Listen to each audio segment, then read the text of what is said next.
Pour beaucoup, Pablo Escobar était un baron de la drogue impitoyable, un meurtrier. Pour d'autres, il était un sauveur.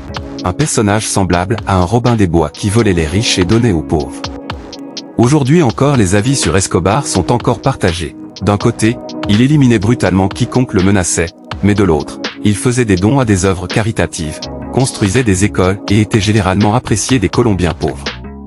Son propre fils, Sébastien Marroquín, a déclaré qu'il devait vivre avec les deux vérités. Il dit que son père n'a pas exprimé le moindre regret, et pense qu'il faisait le bien. Néanmoins, Escobar était sans aucun doute considéré comme un innovateur car il a finalement changé la donne, tant pour les trafiquants de drogue que pour les criminels. À un moment donné, on estimait sa fortune à une valeur nette de 30 milliards de dollars. En 1991, Escobar s'est rendu au gouvernement et a construit une prison de luxe appelée la Cathédrale, dotée d'un spa, d'un casino et d'une discothèque. Il a qualifié cela de sacrifice pour la paix. Lorsque les autorités ont tenté de transférer Escobar dans une prison standard, il s'est évadé, et une chasse à l'homme de 16 mois s'en est suivie. Né en 1949, Escobar a des débuts modestes. À l'adolescence, il a commencé à commettre des larcins, notamment le vol de chaînes stéréo. Ces crimes finiront par dégénérer en trafic de drogue, et en 1975, Escobar forma ce qui sera plus tard connu sous le nom de cartel de Medellín.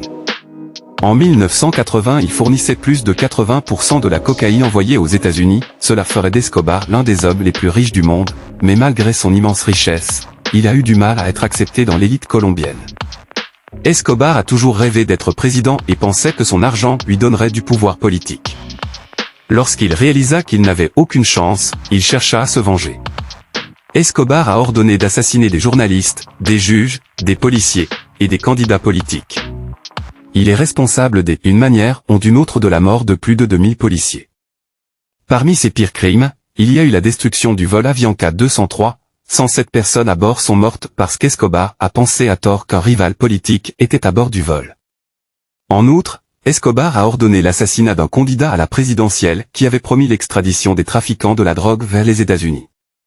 La plus grande crainte d'Escobar était de mourir dans une cellule de prison américaine, et il a fait tout ce qui était en son pouvoir pour empêcher que cela ne se produise.